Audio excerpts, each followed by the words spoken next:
This is Talking My Walking. I am Rodrigo Ribeiro, and today I'm going to talk about ideology, self-interest, accumulation of wealth, and the power principle. Um, Ideology is blamed for, or is the blanket uh, to cover many things. It's an excuse for many things. In the world, in the capitalist world, there is an ideology. The ideology tells us, the story tells us about the fairness of competing for a place in the market, free markets, accumulation of wealth, search for profit, private property and proprietary rights, and everything that goes with it. So this is there's lots of narratives that in defending this ideology, but for many people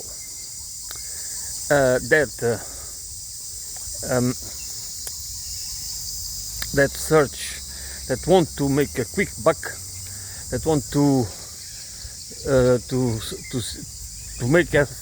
maximize profit and to get rich,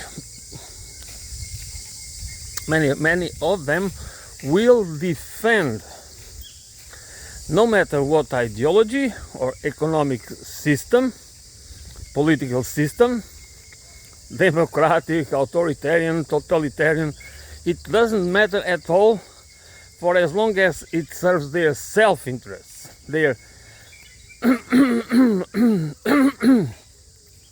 as long as they believe that whatever they are invested into is going to be enhanced or defended. So that's these people are cynics. They do not really care about the ideology.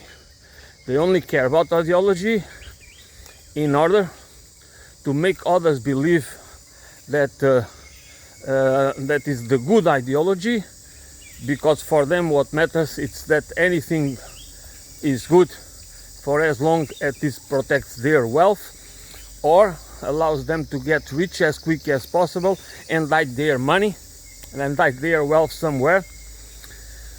And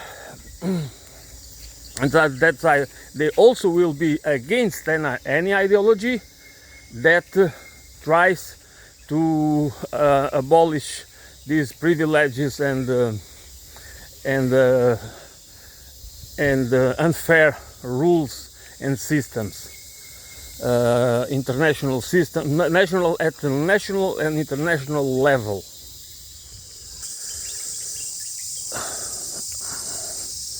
Ideology is, of course, every single human being as an ideology. I mean, is as a cultural ideological identity, socio-cultural ideological identity, which is values, principles, ways of organizing a society, world views, everything that is part of who we are is based on some ideology, and we all have that. But when it comes to the real life, ideologies are and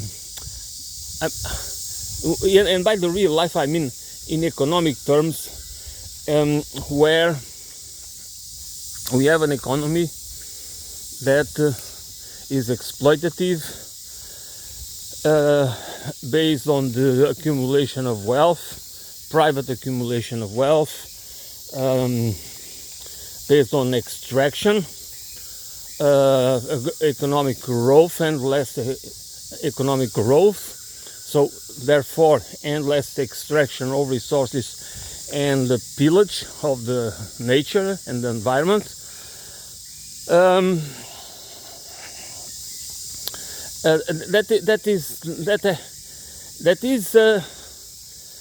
There is no ideology in terms of the same people that want to save the traditional family. I'm not against that, because I believe that every single human being should be able to live according to what they believe is good for them. So what I mean by that, if that I believe in the traditional family, I should be able to raise a traditional family, and the state and nobody should have the power to impose me a different way. I should have the right to do it, but I also cannot have the right to believe that I want to impose that way of life on other people. Because the limits of my freedom are also the limits of other people's freedoms. So this is not the war between the war between the people that are identified as part of the woke culture, and the ones that want the traditional values and the traditional family and the religious principles, and that they defend it against it. This is not either or, because otherwise we cannot have absolutisms. I do understand that in religious terms and religious values, some people might believe that, and they have the right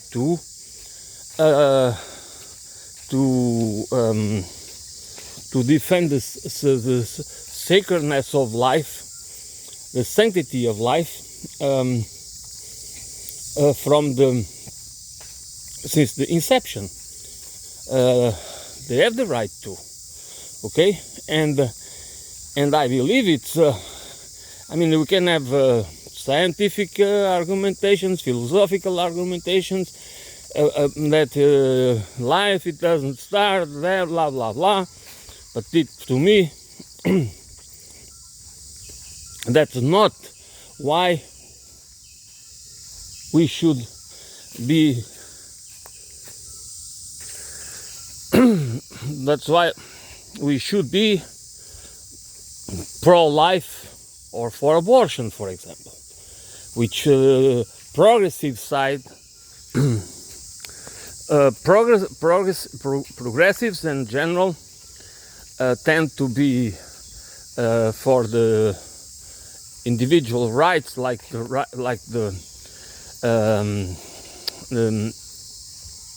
rights for to the abortion rights and things like that. And the same goes for gender rights, sexual rights, and all that thing, which is not bad. That the problem is the weaponization of these. Because nobody, I believe, wants to transform abortion into a form of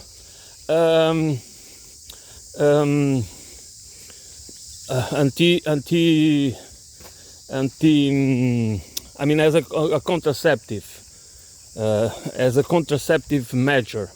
That would be wrong in moral terms, in any terms, but it's also fair to not make all people that to obey to the principle that they find an abortion a crime. So these two extreme points should not be. There should be the abortion with rules, not transformed into something that is absolutely normal, because it is not, but it has been practiced since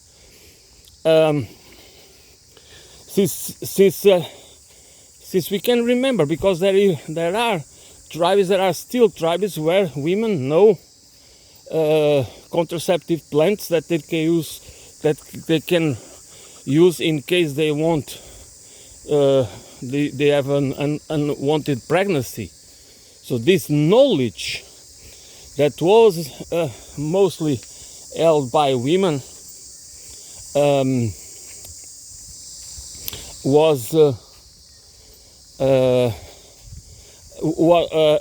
is a long way in human history. To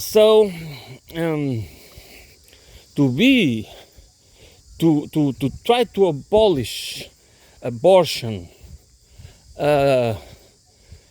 and impose on others a religious vision that is in so many cases is hypocritical, because religion, especially organized religion, as also crimes in their records, have been defending genocides, and have been they are not exactly in many aspects a template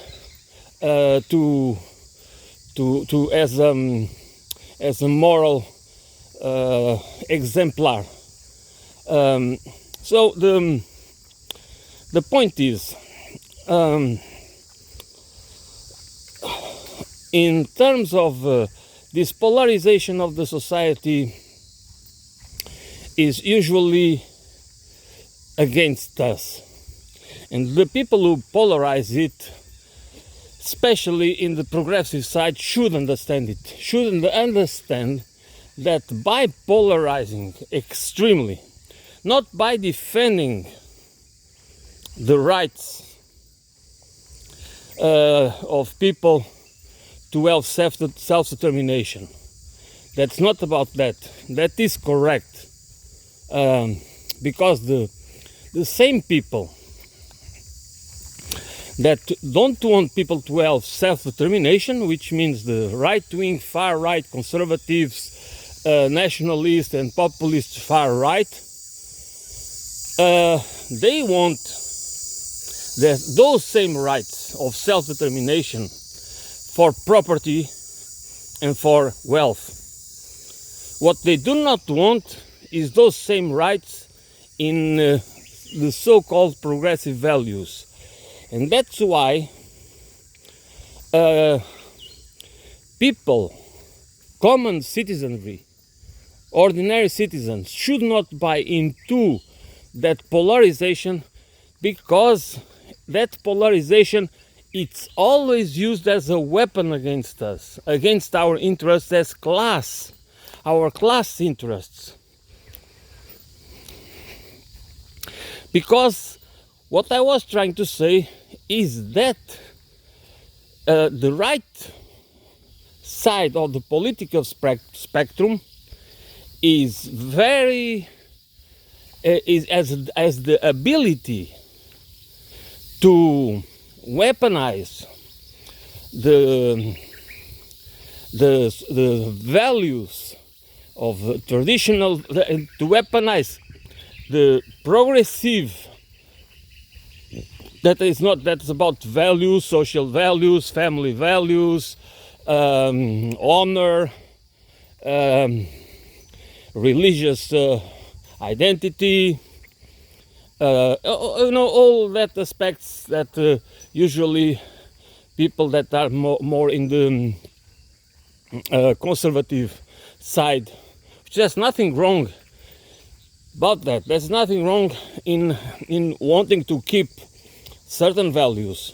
There's nothing wrong unless those values are really abusive of the human rights and individual rights. That's for sure. But they are extremely good in using them to weaponize people, to divide society, to create this polarization, that for the political purposes that they have the agendas, okay, the economic and the financial, the agendas that really matter, which is the class war, which is the way they want. And that's why it's very dangerous for this moment that people do not understand, many people do not understand that they have nothing to gain in buying into this anti-immigration rhetoric, especially because it's about scapegoating. It is not about really solving the deep economic problems we have, because the deep economic problems we have, they are ideological for sure. There is the ideological aspect of it, but they are above all capitalist structural systemic problems that have historic roots and that has been exponentialized by the rise of financial capitalism, a global financial capitalism, because that's what it is about. Globalization, the so-called New World Order that Bush Sr. was always mentioning, it was about creating a military order and the economic order, financial order, controlled by the United States as the center of where it was, everything was centralized, the power was centralized there, with what Reagan and Thatcher, the revolution, the neoliberal revolution. The neoliberal revolution was about to unleash the power of financial capitalism, which is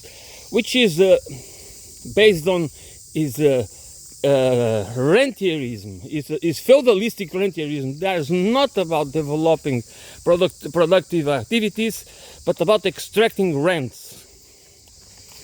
And this is what we are now, and that's why we should not support this right-wing nationalistic, because they are using, and that is the most important aspect, they are using the rhetoric of values, of defending national interests, of restoring a certain mythic order, okay, of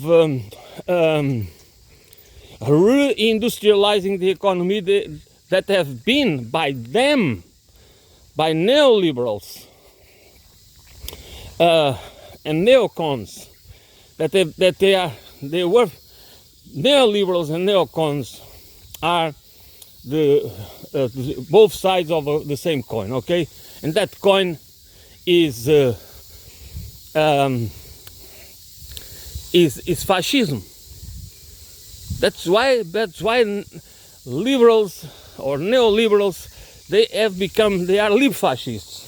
They are not liberals anymore. There is no such thing as liberals in the historic sense.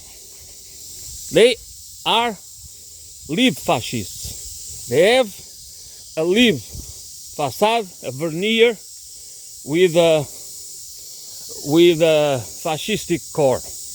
I've been saying that for quite a long time, and that's what I still feel about them. So this people say, many people, oh, it's the end of neoliberalism, is so the globalization is over. Okay, that's bullshit. You only end neoliberalism if we are able to end, whoever it is. That's why, to end financial capitalism, okay? Then you can say that is the end of neoliberalism. That's not the case. That's not the case. Financial capitalism is the tool, or the toolbox, is the really toolbox of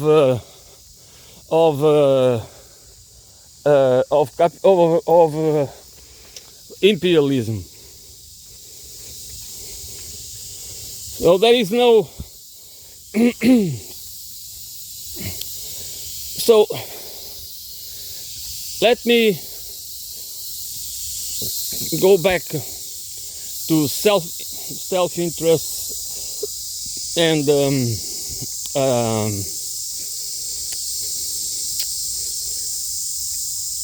the accumulation of wealth, and why so many people, and I'm not talking about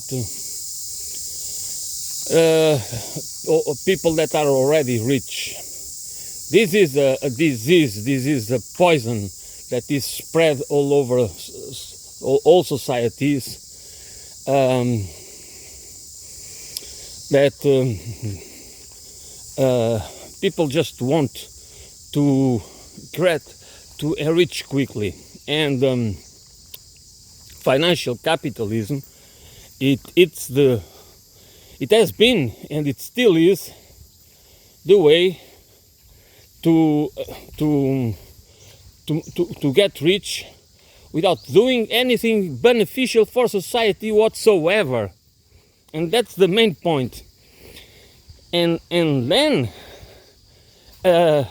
claiming that this money has been earned by being entrepreneurial and innovative.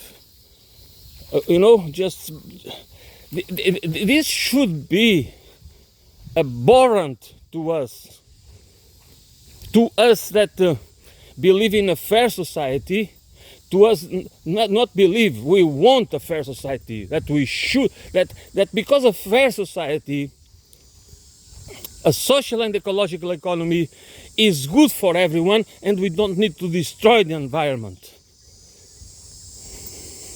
as we do today, because we make people sick, dysfunctional, psychological unstable, confusing consumption with the pursuit of happiness. No, shop your way out of sadness. No, we don't shop our way out of sadness. Sadness has deep roots in a dysfunctional society that makes us comply with lives, meaningless lives, meaningless jobs, and relations, also meaningless relations, even at the family level. So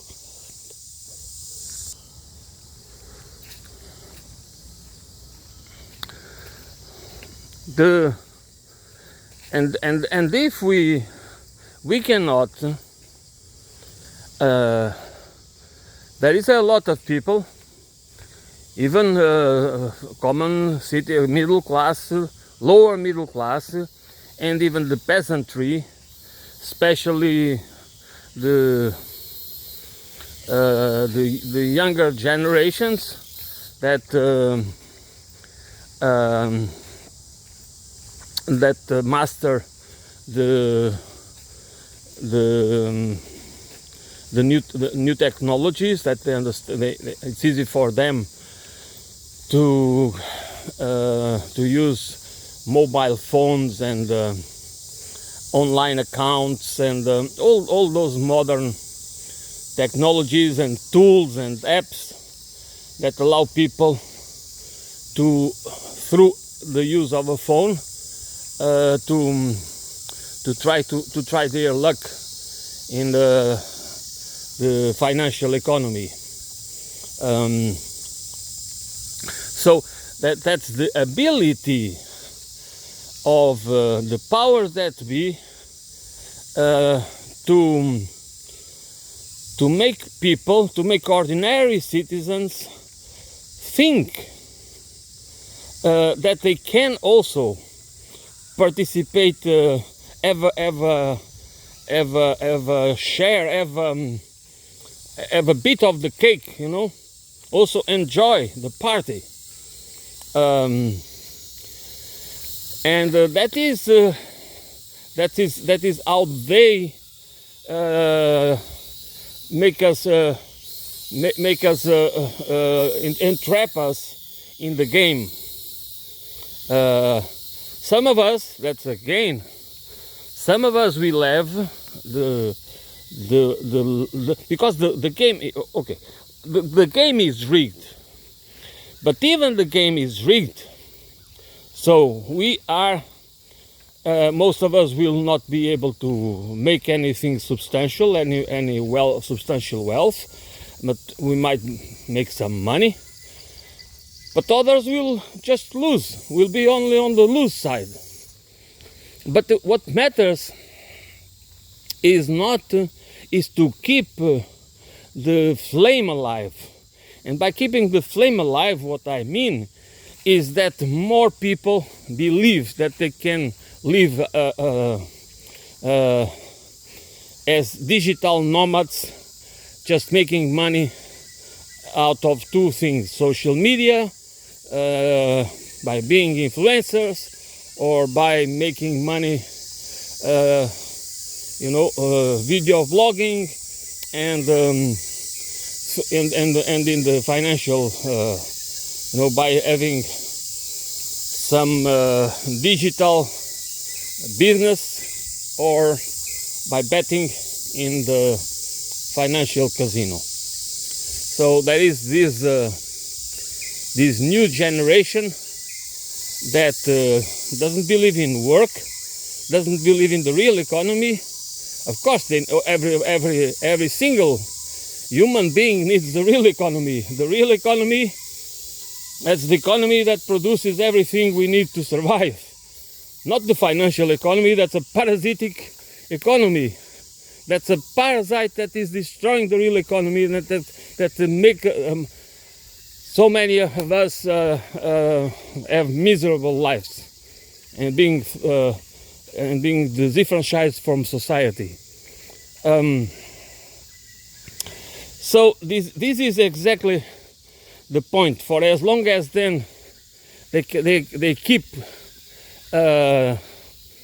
fueling the flame of that capitalism, that everybody can make money in this way, and that's also the opportunity.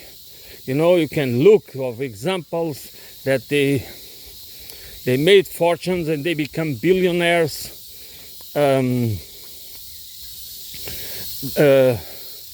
through the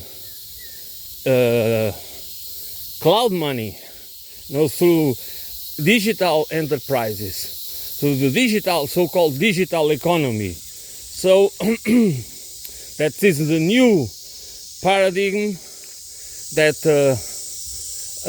so many people just keep believe, and of course more and more people in young age, they believe they can try their luck in the digital economy. So this is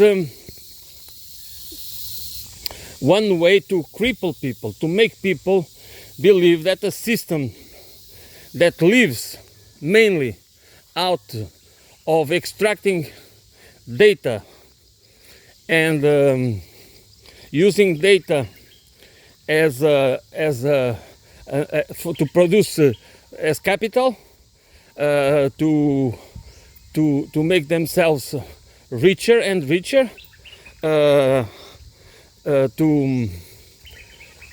control our lives in the sense that we have the more data they collect, the less privacy we have, and to the point that through the use of algorithms, they know better who we are and what we want than ourselves. So the point is, it makes people that they don't have political ideology. Okay, they don't believe in anything in the sense that the only thing people believe is in money and getting rich. And when they get rich, where can I hide my money, my wealth, in order that I do not pay taxes? Where and how can I? And then you have all sorts of ways to make it happen, so that you don't pay taxes, you don't. I mean, you don't want a state, and that's the point. You don't want a strong state. You don't want a state that is able to put the wealthy in their place, which means that to not allow the wealthy, the oligarchs and the plutocrats run the show. Much less to allow the tech bros, the tech oligarchs, to run the show, as apparently we are. That's what they are now.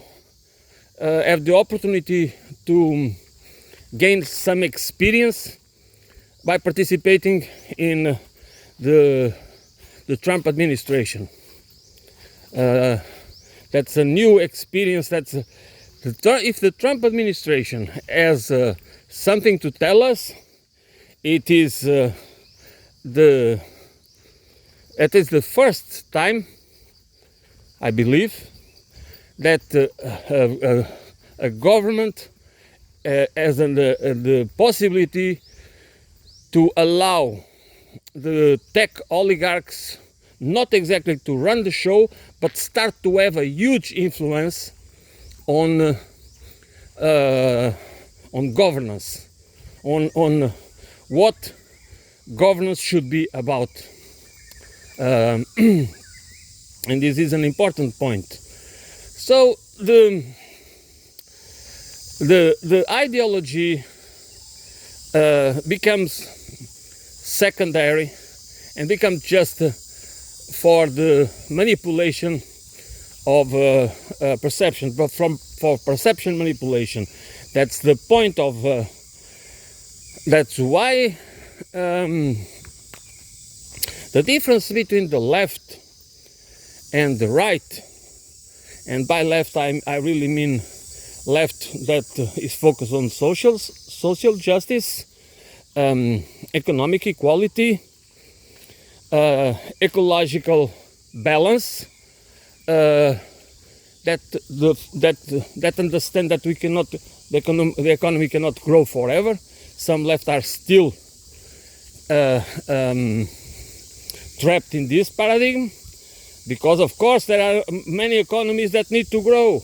Countries that do not have yet proper infrastructure, and do not have the basic universal basic services satisfied and everything else, they need to grow.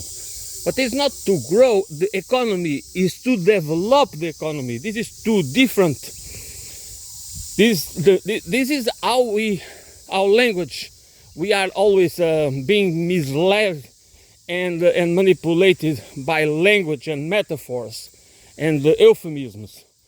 It's not economic growth, it is economic development and social, to promote social justice, to make the possible that the needs, the people have the needs satisfied, not the whims, not the desires, not the wants. Before that, it's not because I don't want people to have more than just what is more important to me, you know.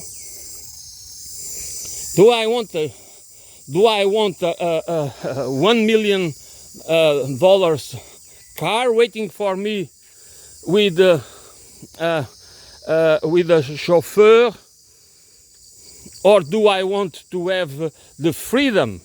The freedom. This is freedom. That every morning I can come here and have a solitary walk and reflect. This is what I like. This doesn't have to be what other people like. They must go to have a nice swim in a swimming pool or for the beach, or they can like to play football or whatever they want to do. But what do you want for your life? Do you just want more material things and for that purpose you have to work more? Or if you have a society that you know your children are going to have a house to live, are going to have free education and free health care, if you know that, what do you want? You want freedom. You don't want to work more hours unless what you do is exactly what gives meaning to your life, what you already do. But if you have to have a job that is because it has to be done by the jobs that nobody wants, they need to be done. You know, the hard jobs, the monotonous jobs, the dangerous jobs, they need to be done, and somebody needs to do them. So, and the people that do them, they should be the ones that are really rewarded in time, in free time, in eventually more money. You know? So, what I'm trying to say is that freedom is not about going out every day and eating out. Nothing wrong with eating out. But if you have to work hard, just imagine. The freedom is when you need a pair of glasses. That, you know, a pair of glasses in the Western countries can, if you need a special when you are old and your sight or young, and then or if you need dental care, it's so expensive, and and if you are poor, you live in a small pension, sometimes it's half of the year to buy a pair. You know, in my home country in Portugal, if you need to buy a pair of glasses, that is progressive lens for short and long distance, it can cost 1,000 euros. You know, if you have a pension 300 and you have to eat and to buy your medication and everything, you know, you have to buy a pair of glasses that is a necessity that you are going to pay it in small, you know, you have to pay maybe 1 year or more to pay it. That's not the kind of freedom. The freedom is you need a pair of glasses and you have a health system and a social security system that is able to provide you with a pair of glasses. Not for profit. There is some profit for the private company that makes it.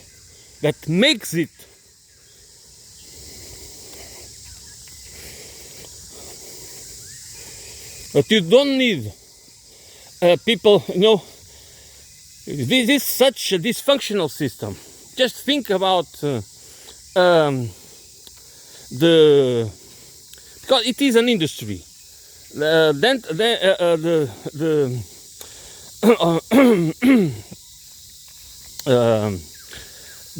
people are now transforming the dental care into a beauty industry.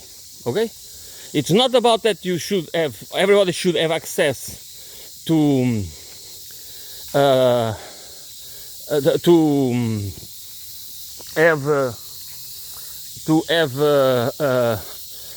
oral hygiene, oral health, good oral health in general, but to spend money to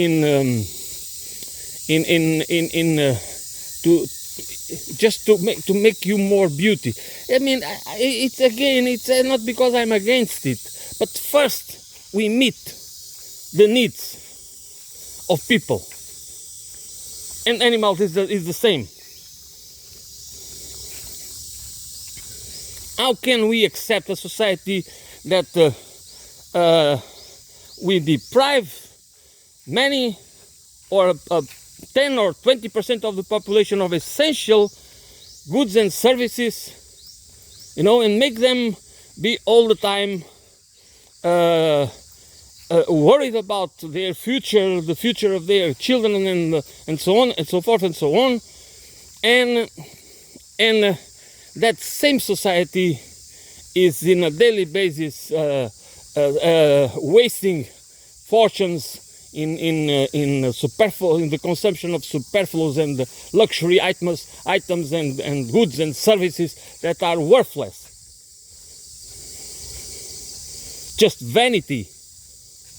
And if you believe that is fair, because you somehow deserve it, which everybody knows that many people that have access to those luxuries and superfluous lifestyles, that the conspicuous and lifestyles, they do not deserve it. They have not earned the money themselves. They are not. They are just tapping in some sort of rent. They are benefiting from whatever kind of rents, So that's this is a point. I'm sorry, it was the ants trying to eat me, to bite.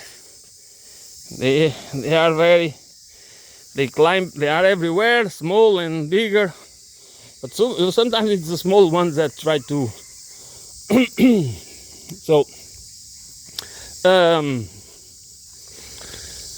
the point is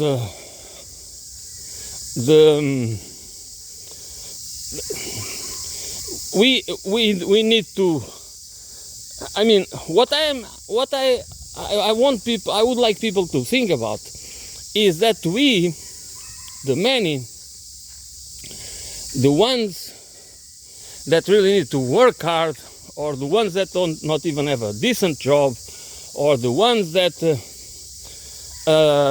feel totally, I mean, alienated from society,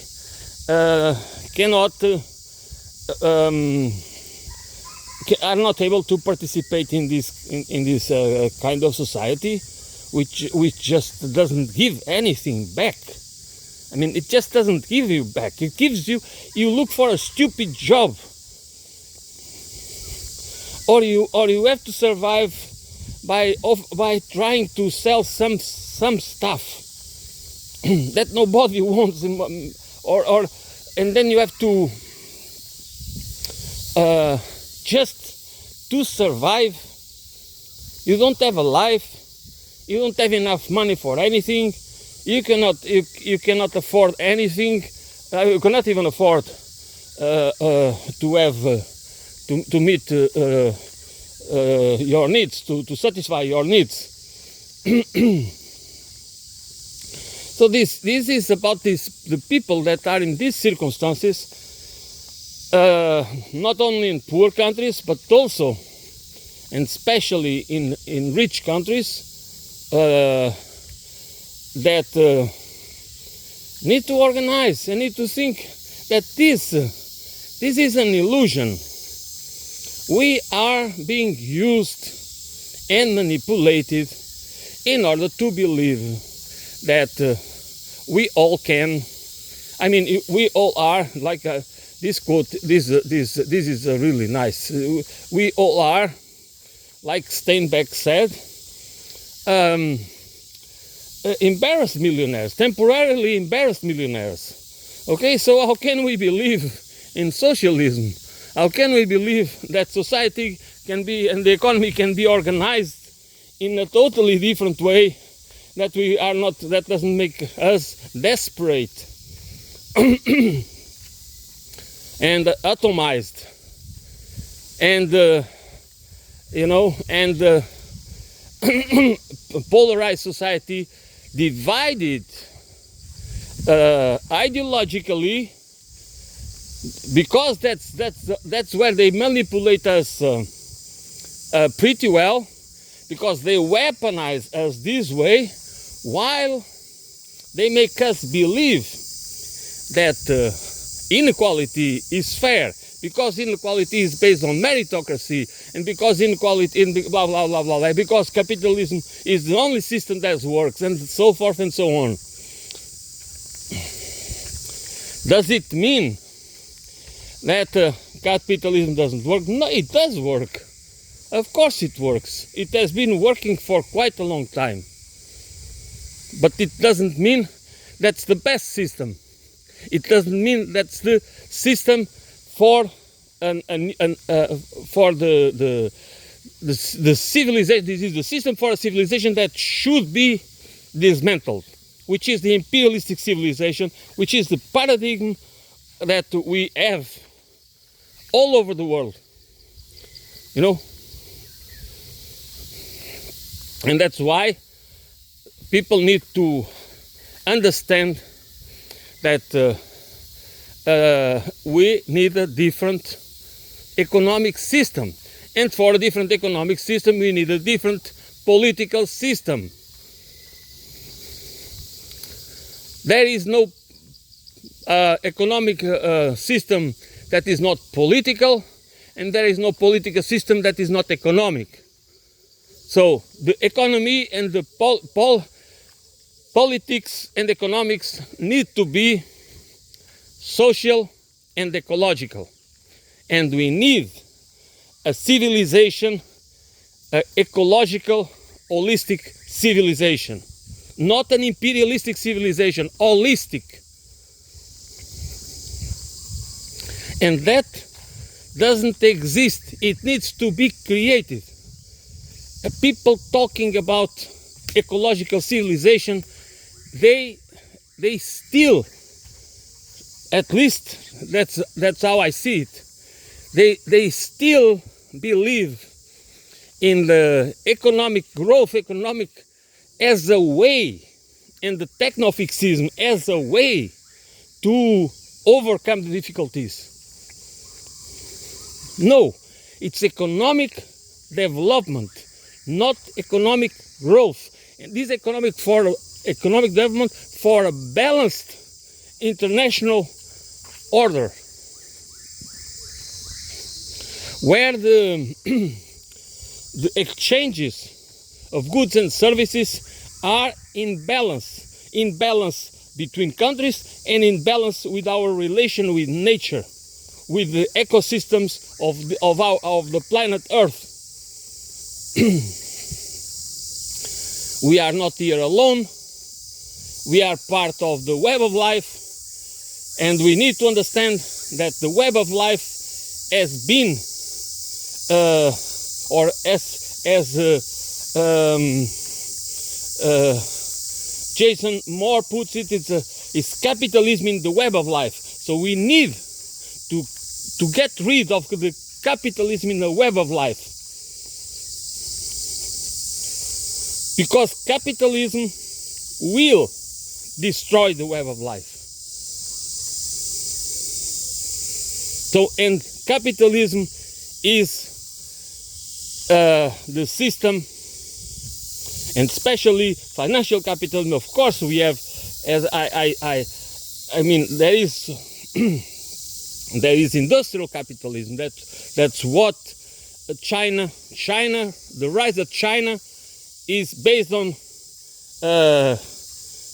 industrial capitalism. Not in that's how China. But because China could export and still can export what it produces. That's why it is imperialism and needs expansionism. And this is not what we want. We need to have the countries producing, being more sovereign, not isolationist, but internationalist, but more sovereignty. We don't need to lose our sovereignty in order to be internationalists and in order to implement commerce, international commerce, but with limits. That's why it's not about economic growth, it's about economic development for a social and ecological economy. Self-interest is not. It's part of we don't need. I mean, we all are to a certain extent. We all are self-focused. Okay, it's not. We have to understand that it's about self-preservation. Self-interest is also about self-preservation. But we don't need a system. but we are a social species. And the social species needs an economic and political system that defends a society that is promotes the healthy, creative, social relations at all levels.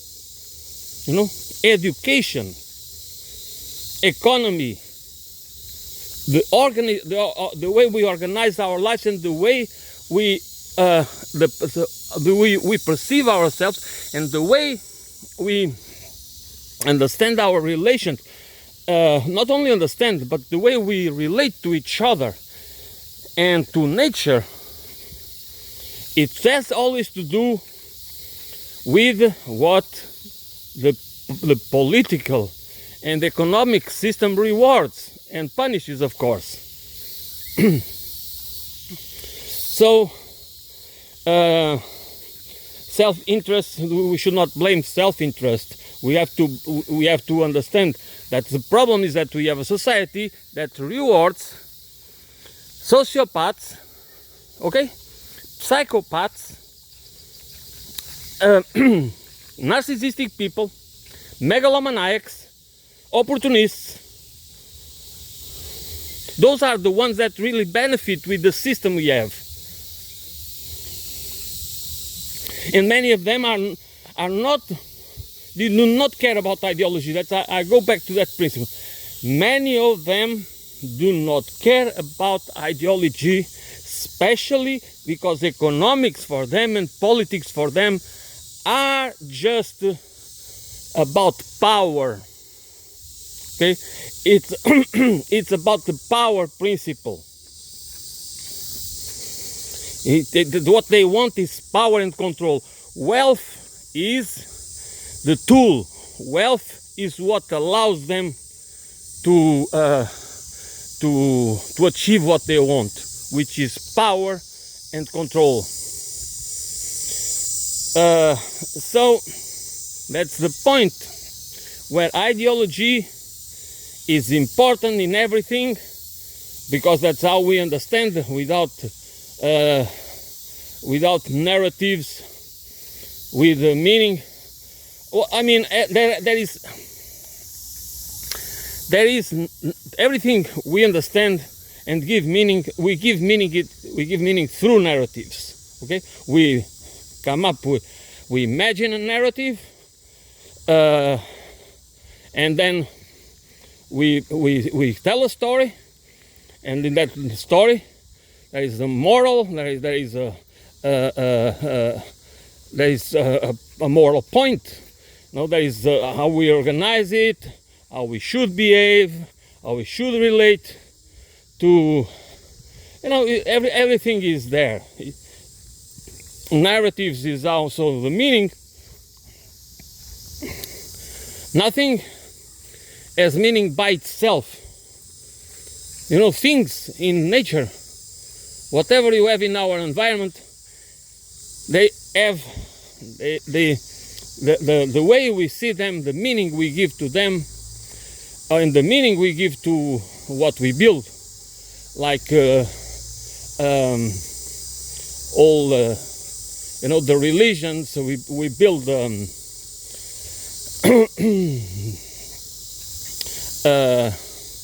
We build all the objects that we give the meaning. They are objects. Whatever they are objects, they don't have meaning by themselves. The meaning is given by us. So through a narrative. So ideology is a powerful tool to manipulate and to manipulate other people, and for perception management, and for perception manipulation, to manufacture consent. And this is everywhere. It's not something that we see. It is in every culture, in every political system and economic system. Okay, there is nothing that is not based in ideas, and ideas and the ideology is just a couple of ideas, or a body of ideas that is by the use of narratives become an ideology. That's how it works.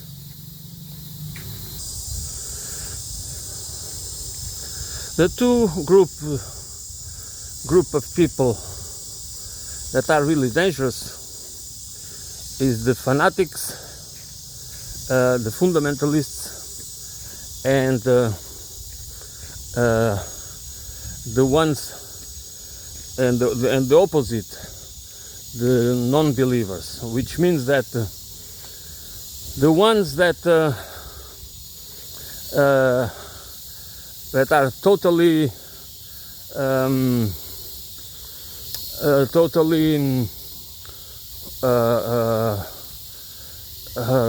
colonized by an ideology. It can be a religion, economic, political, or other ideology.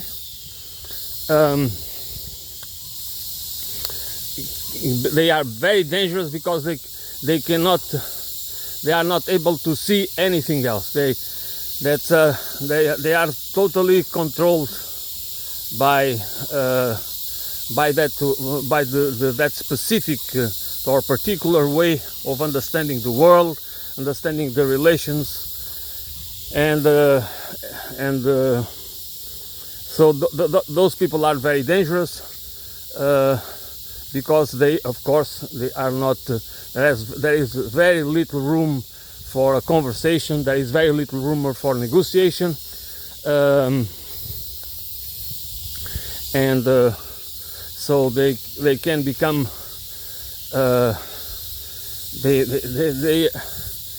They are very dangerous, of course, and everybody knows it. In the other hand, the other ones that they do not really believe. There are many capitalists, they do not believe in capitalism, okay? They know capitalism is rigged. They know that the system doesn't work for the people. They know, it's the same with religion, it's the same. There are many Catholics, and they know that the bullshit is made up. I mean, But they care? No. And why they do not care? Because the game is a power game. It's about power. It's about control. So they use ideology in order to manipulate others, to use them as tools. And usually the fundamentalists are always being used by somebody. You know, that's you know it about the American Empire. They have been using these groups, these terrorist groups that are fundamentalists. They use them to as political weapons and also war weapons. They are weaponized. So in the end,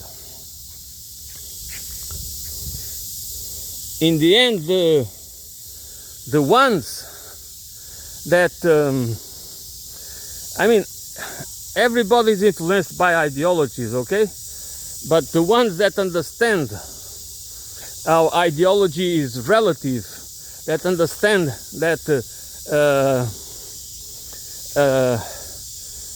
that ideology is very useful to manipulate others, are the ones that do not care. I mean, and if you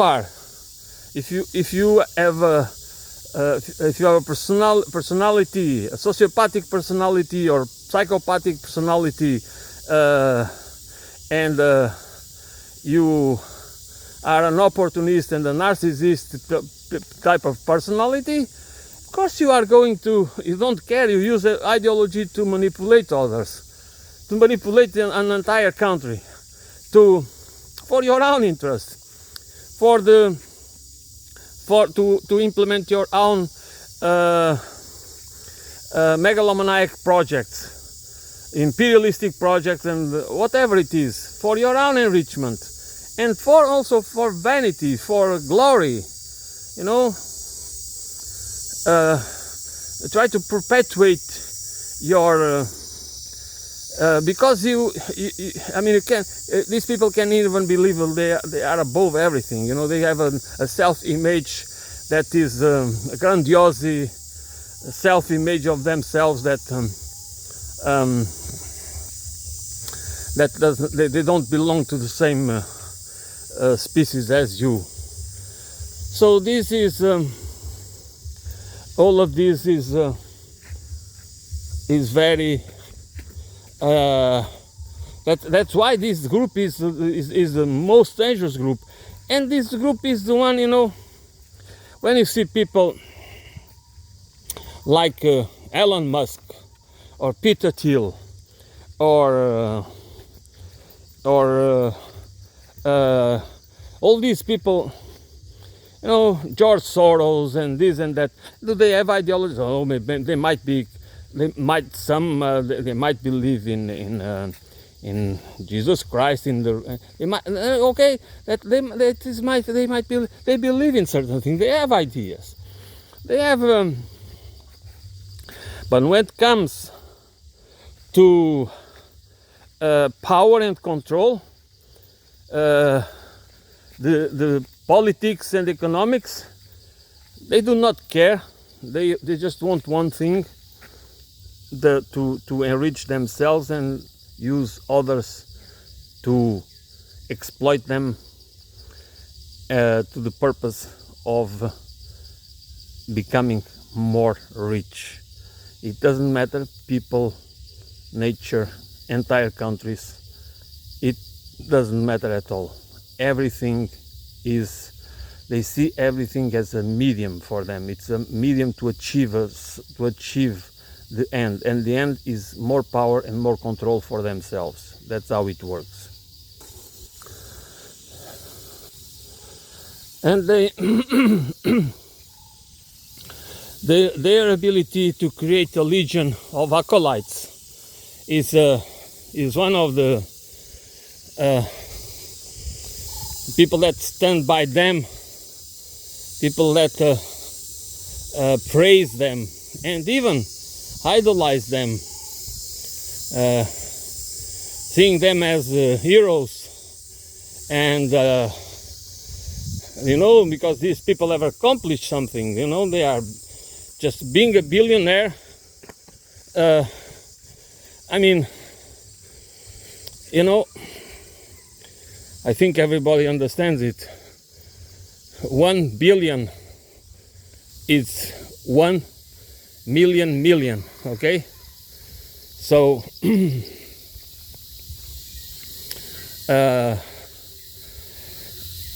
and these guys have 200, 300, 400 billion. I mean, they don't have it. This is another. I mean, this is ridiculous, because this is part of a rigged system that is always it's a volatile system, fluctuates a lot. You can have a lot today, and tomorrow you can have I won't say nothing, but it can go down pretty fast because it's overvalued to start with. But nevertheless, these people can create a legion of acolytes, as I said, to follow them, to swallow every word, to believe, to see them, I do not say as gods, but as people, to follow their ideas, their understanding of society, and I mean, instead of seeing them as who they really are, these people are opportunists.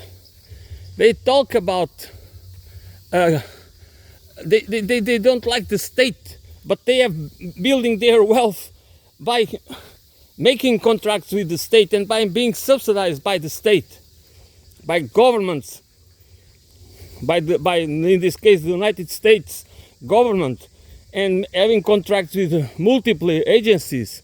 They could not survive. They were not able. I mean, and nevertheless they are always talking against the state, the power of the state, and the inefficiency of the state, and the rest, the unsustainability of the state. What is the state? What would them? I mean, these people even believe on creating their own state, a tech state. They don't. I mean, I like Peter Thiel said it, that politics should be replaced by technology. I mean, and if you believe, I mean, if you believe that we have a managed democracy, we don't have real democracy, not even representative democracy, because a representative democracy is a managed democracy, managed by the managerial professional class, okay, that governs in the name, on behalf of the oligarchs, plutocrats, and in this case the tech oligarchs. This is a managed democracy, and the state apparatus is used to reinforce this class war against us. Okay, but we should have a democracy, yeah, a participatory democracy, a democracy that really that controlled by the demos. Okay, that's not what we have. That's what we need to fight for, and it can be done. And what pisses me, what really frustrates me, is that people are so defeated.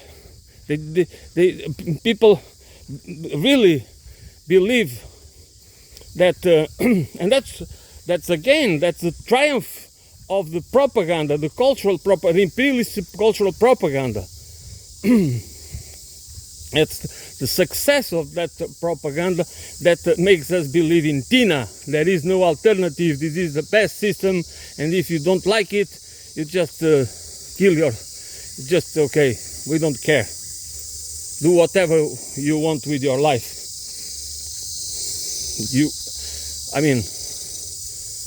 So,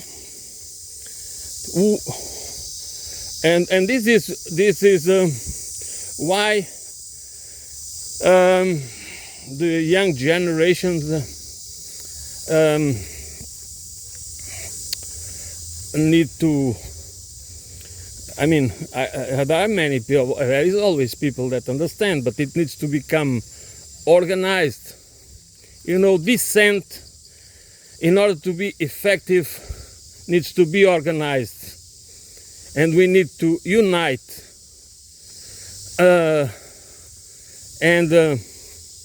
Unity has to be around the principle of class, the understanding of class consciousness. Not because we can be divided in terms of cultural identity, culture point. Like we might be more conservative or more progressive, and we change throughout life about these issues. As long as we respect, as I said before, that we respect that people can have choices, they can really not be suffocated by others, by others trying to impose their views on them. And that's what I believe about personal freedom. It's about not being suffocated by others, by a dominant ideology. But in terms of an economic and political system, we need to have a political system and an economic system that is social and ecological. And why is that? It's because the collective well-being and the well-being of nature is important, is imperative. Life has to have meaning, and we cannot have a meaningful life unless we cannot have a meaningful life unless we do unless our lives and political as political beings and economic beings is meaningful. I don't want to be a homo economicus, but I want that my economic life, my participation, my productive participation in society is meaningful. And I want to have as much freedom as possible, as much more time for my own projects as possible. And at the same time be productive to society, but not be a servant or a slave, or not be exploited by anyone, corporation or fellow citizen or whatever. But that's not about only my own well-being. My own well-being it implies the well-being of others, not at the cost of others' well-being. That's why I cannot be capitalist. That's the basic reason, which is a system that you are supposed to care about your well-being, and the system will care, and it somehow it will trickle down to others. Yeah. Wait for that. So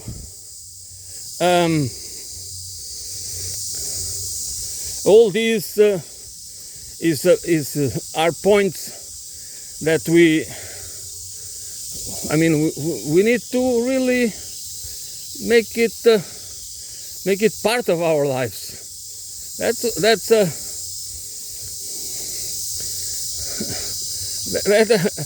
because if we do not do it, we will be just doing the beating for others.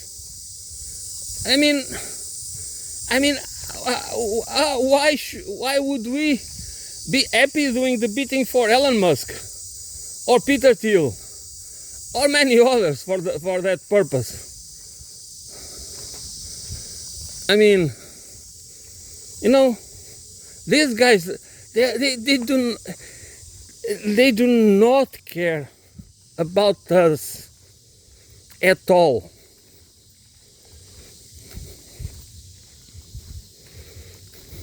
So, democracy, participatory democracy. There is no community building without participatory democracy, okay? If we think that that a market economy will solve all our problems, you are wrong. Market economy will always be rigged by the ones that will use again and again ideology in order to rig the system that they can profit out of it. And then they will create the rules, the legal system and the political system to implement it, and the moral code to glorify it, as Mr. Frederick Bastiat understood pretty well how it works. So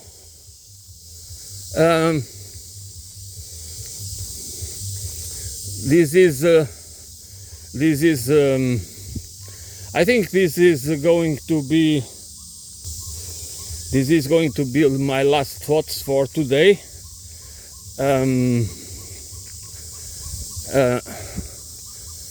I hope,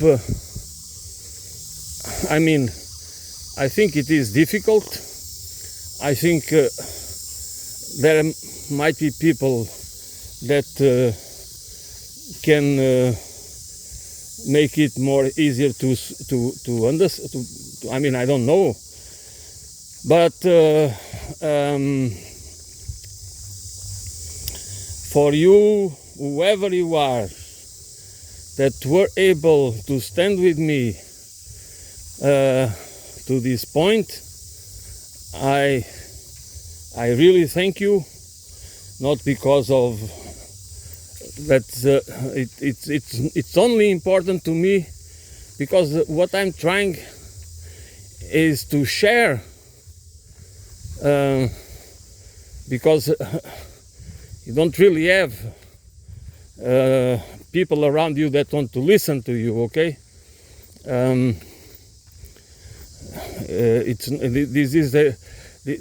This not because what my reflections, I think they are important. If you ask me, do I expect things to change? Unfortunately, I am pessimistic about it. Not because I do not believe in change itself, because I do believe that it's possible, but because the system is so rigged, so deeply manipulated, and the propaganda barrier is so thick.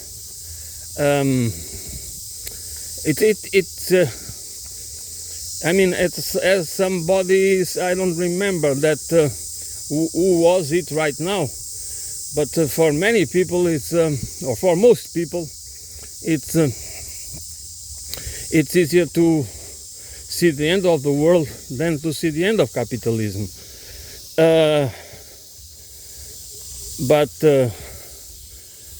But I think we need to fight against that, and we need to expose ourselves to different ideas, the ideas that are marginalized, of course, ideas that are dismissed, are demonized, are ridiculed, but it doesn't mean that they are not important. That actually they are. That is because they are important. That they are attacked, and I think The time, I mean, it's always the time. The time it's now. It is always now. The time to reflect in what kind of civilization do we want to live. It is time to reflect that this imperialistic civilization, this paradigm civilizational, is long overdue. It is obsolete. It is anachronistic, and it's going to perpetuate and trying to perpetuate it, even by, you know, it is going because I cannot, I mean, when I look to China and I see that the other countries, you know, the other Greek countries, like Russia, India, maybe not South Africa, I don't know exactly the situation of South Africa, but probably is more, is not as, it's not going to become a competitive power soon, but also Indonesia and Brazil. And these countries are only focused in economic growth. You know, economic growth, and as you can see, like China needs to export. There is nothing wrong in the exporting stuff, because, you know, if we want to have the luxury of drinking, of all of us around the world to drink coffee cannot be produced everywhere. So there is always need to import coffee from the countries that can grow it, and the same it goes for bananas and for other things. But the economy as a whole, the world economy, the global economy as a whole, should not be based on economic growth. But again, I'm going back to the economic development for sufficiency, economic development for sufficiency, and based on the precautionary principle. I mean, I don't understand what is difficult to. I mean, what is the difficulty to understand this? At least as a frame, an intellectual frame to work with. It's not because nobody wants to abolish trade. Nobody wants. By the way, I want nations to cooperate more. I want nations to demilitarize their relations, to become really cooperative, not competition. I want people to understand that the great power competition is part of the imperialist paradigm, civilizational paradigm that needs to end. But it needs to end based on democratic participatory democracy, which means that we need to have an education and a culture that really promotes it, and an economy that promotes it, that we demand it from within, from our own culture, that we do not allow to be imposed on us the idea that we need to militarize and to go into military race.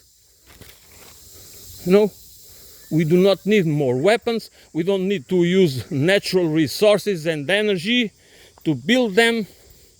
Even if they are not used, is a waste of intellect, is a waste of resources, is a waste of human resources This is an awful word, but that's true. That's what we are. We are human resources and cannon fodder and useless eaters and disposable objects. So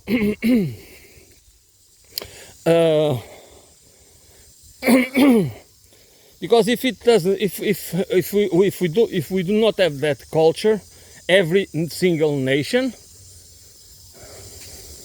we cannot have it. We cannot really build a civilization, the civilization that will allow humanity to survive and allow life to flourish, not to get extinct.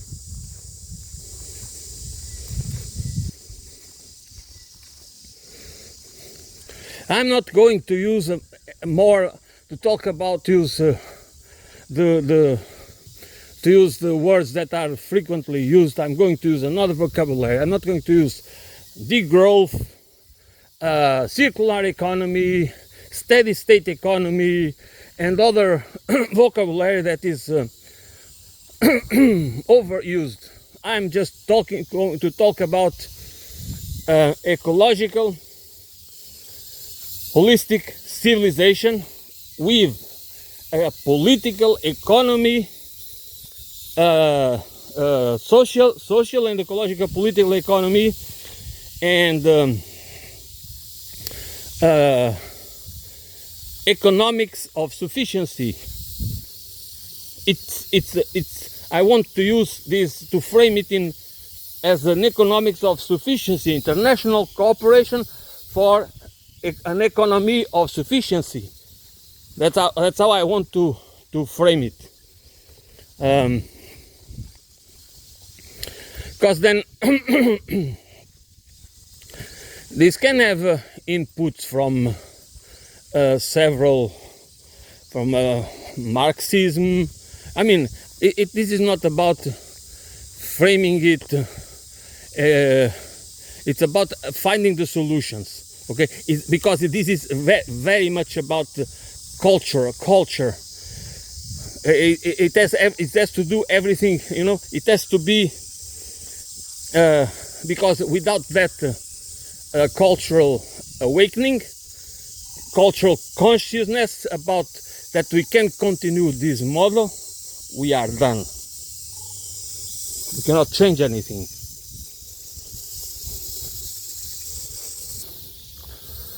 Okay, I'm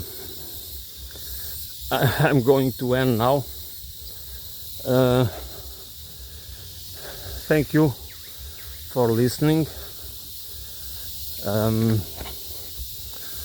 I will be back soon. Thank you.